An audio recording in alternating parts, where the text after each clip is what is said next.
Assalamualaikum warahmatullahi wabarakatuh.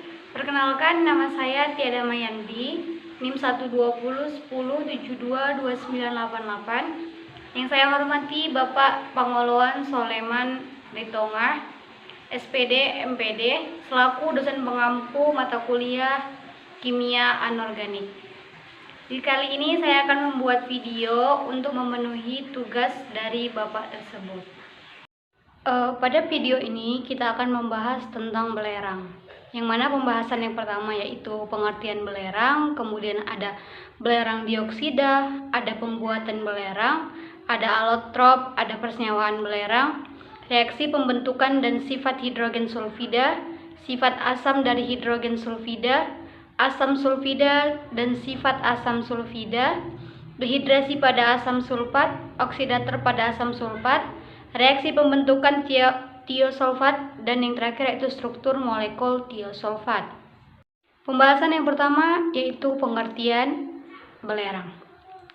Belerang atau yang sering kita kenal dengan sulfur merupakan unsur kimia dalam tabel periodik dengan lambang S dan nomor atom 16. Sulfur merupakan unsur non-logam tidak memiliki rasa.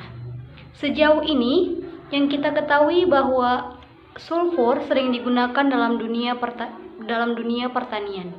Kenapa? Karena dalam pertumbuhan tanaman, belerang dibutuhkan tidak dalam jumlah yang sedikit untuk menunjang tumbuhnya tanaman tersebut. Maka sering dikenal dengan adanya pupuk sulfat ataupun pupuk sulfat dalam dunia pertanian. Selanjutnya, belerang atau sulfur merupakan unsur non-logam yang dalam bentuk padatan, berwarna kuning, rapuh, tak berasa, dan tak berbau. Semua bentuk belerang itu larut dalam air, tetapi dalam bentuk kristal ataupun padatan. Belerang dapat larut dalam karbon disulfida. Selanjutnya yaitu belerang oksida. Yang pertama ada belerang dioksida. Belerang dioksida atau S2 dibentuk dengan senyawa belerang atau pembakaran belerang. Belerang dioksida merupakan gas yang beracun, gas yang tidak berwarna, dan juga merupakan gas emisi industri yang menyebabkan masalah lingkungan. Belerang dioksida juga digunakan untuk pelarut khusus dalam pengukuran NMR dan merupakan pelarut non-air mirip dengan amonia. Yang kedua yaitu belerang trioksida. Belerang trioksida atau SO3 ini dapat dihasilkan dengan oksidasi katalitik belerang dioksida dan digunakan dalam produksi asam sulfat. Reagen komersial belerang trioksida biasa adalah cairan atau BP 44,6 derajat Celcius. Yang ketiga yaitu ada asam-asam oksigen belerang. Asam-asam oksigen belerang dapat dibentuk dengan kombinasi ikatan S sama dengan O, SOH, SOS, dan SS dengan pusat atom yaitu belerang. Yang keempat ada asam sulfat atau H2SO4.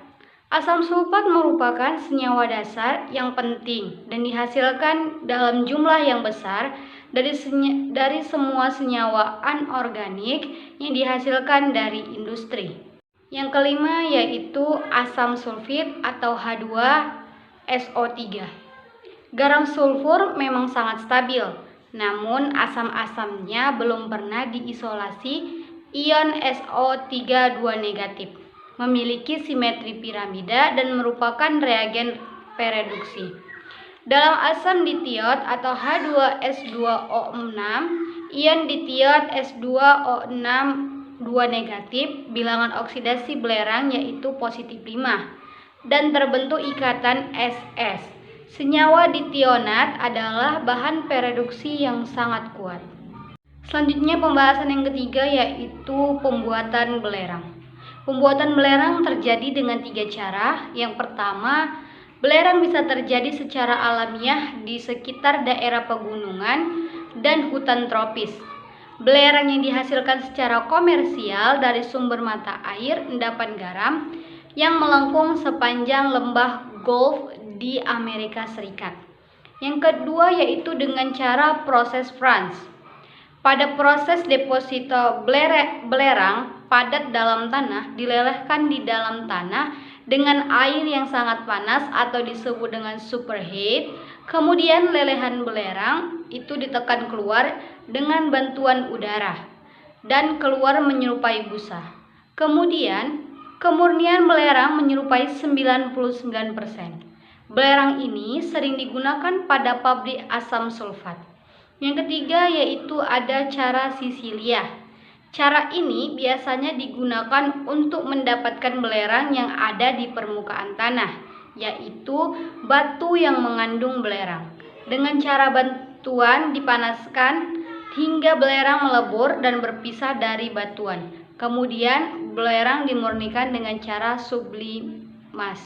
Pembahasan yang keempat yaitu ada alotrop pada belerang. Secara umum, bahwa diamati alotrop belerang terbentuk atau berubah di bawah pengaruh gangguan kecil seperti sinar matahari, rekristarisasi, dan pengotor atau bahkan dengan waktu saja. Waktu parubahnya dari ini bahwa kedua kelompok lalai memberikan parameter penting, yaitu umur sampel. Belerang memiliki beberapa alotrop, namun yang terpenting adalah bentuk monoklin dan robik. Kedua alotrop ini bisa dibedakan oleh simetris kristalnya. Belerang berbentuk robik adalah yang stabil pada suhu kamar, yang dimana atom-atomnya terikat satu sama lain dan membentuk. Kemudian yaitu persenyawaan belerang. Gambar belerang dapat kita lihat pada PPT yang saya tampilkan. Belerang memiliki 3 bilangan oksidasi, yaitu positif 2, positif 6, dan positif 4. Senyawa yang penting adalah SO2 yang berupa tidak berwarna dan dapat berlarut dalam air, gas berbau khas dan dapat merusak saluran pernapasan. Senyawa yang penting belerang adalah asam sulfat yang bersifat higroskopis dan cara pembuatannya pun dilakukan dengan 2 cara, yaitu proses bilik maupun proses kontak. Yang pertama yaitu proses kontak. Pada proses ini, kontak bahan dasar gas SO2 dengan katalisator 2VO5 pada suhu 400 derajat Celcius akan dihasilkan asam sulfat dengan kadar 98%.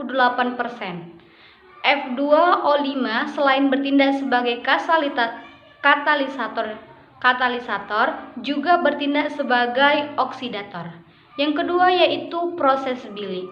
Pembuatan asam sulfat pada proses ini juga menggunakan bahan baku yang sama, yaitu SO2. Namun katalisator yang digunakan yaitu uap nitroso atau campuran NO2 dan NO. Asam sulfat yang diperoleh melalui proses ini mempunyai kemurnian yang lebih rendah daripada proses kontak, yaitu sebesar 80%. Selanjutnya itu pembahasan tentang reaksi pembentukan hidrogen sulfida.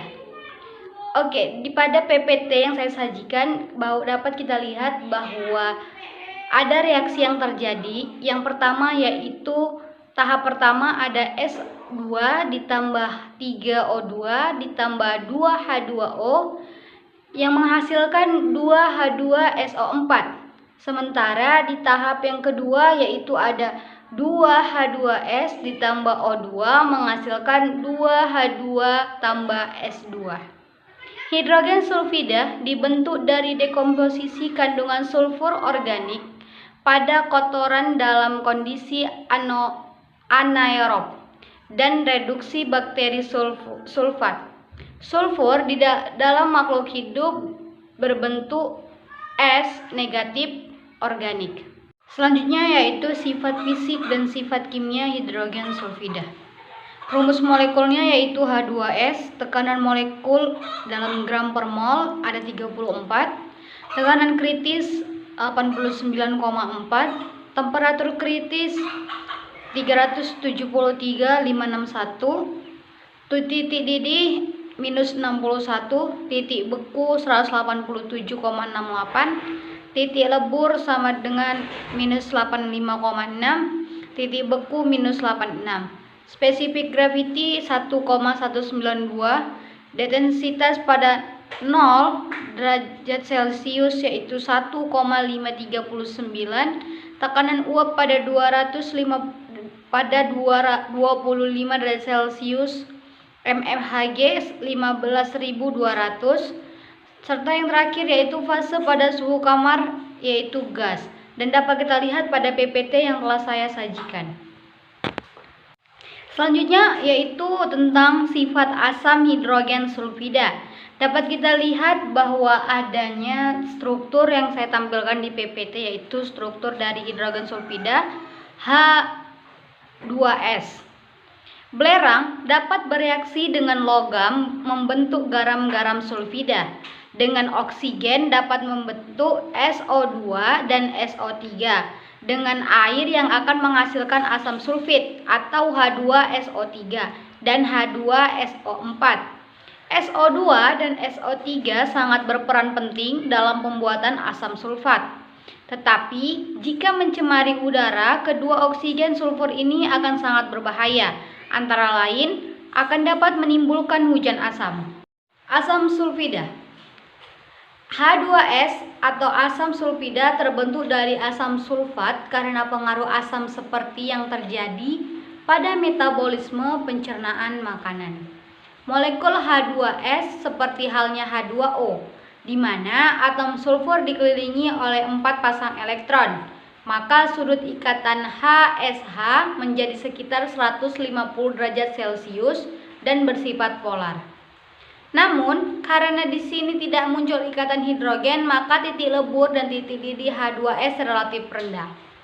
H2S berada dalam fase gas yang berbau seperti telur busuk dan juga merupakan gas yang beracun. Penggunaan gas ini di dalam laboratorium harus di dalam almari asam. Kelarutannya dalam air relatif kecil dan menghasilkan larutan yang bersifat asam lemah berbasis 2. Selanjutnya yaitu sifat asam sulfat. Asam sulfat berupa cairan kental yang membeku pada suhu 10,4 derajat Celcius, tidak memiliki warna dan mendidih pada 279,6 derajat Celcius. Asam sulfat dapat dicampur dengan air dalam segala perbandingan dan juga membebaskan banyak kalor. Di samping sifatnya yang korosif, asam sulfat mudah ditangani dan diangkut dari baja. Materi selanjutnya yaitu dehidrasi pada asam sulfat. Asam sulfat merupakan contoh utama dari zat korosif. Sebagai asam yang keras, asam sulfat terkonsentrasi sebagai agen dehidrasi dan oksidan.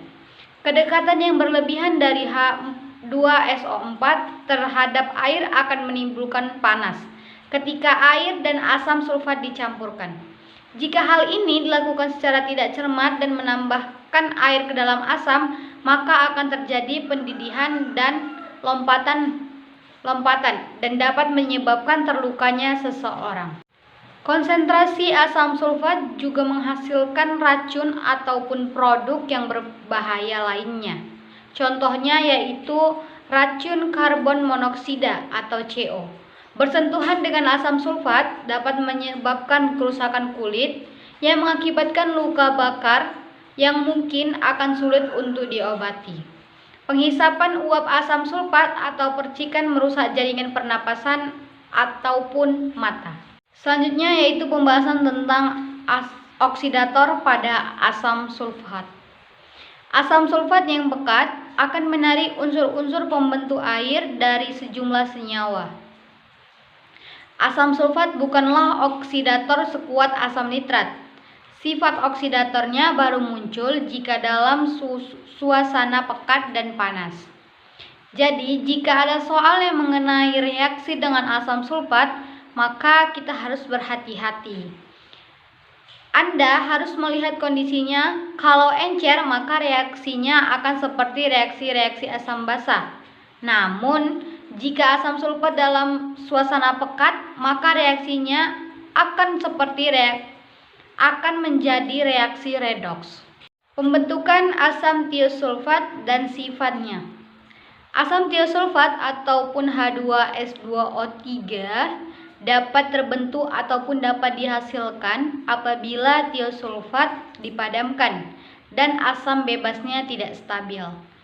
Ion S2O3 2- dihasilkan dengan cara mengganti satu oksigen dari SO4 2- dengan belerang.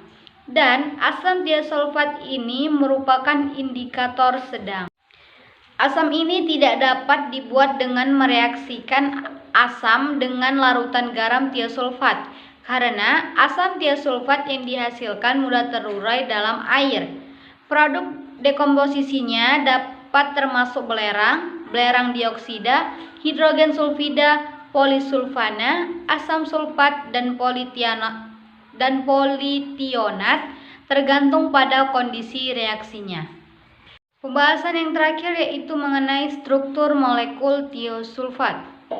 Asam tiosulfat murni belum dibuat, meskipun dijelaskan di sebagian buku teks kimia anorganik.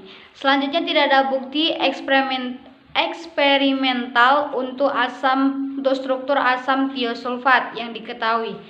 Perhitungan teoritis memprediksi tau temor SH atau OH lebih stabil daripada tau temor OH X2S2O3, di mana X sama dengan H sama dengan D, diperoleh dari reaksi N2S2O3 ataupun natrium tiosulfat kering dengan HF anhidrat pada minus 60 derajat Celcius.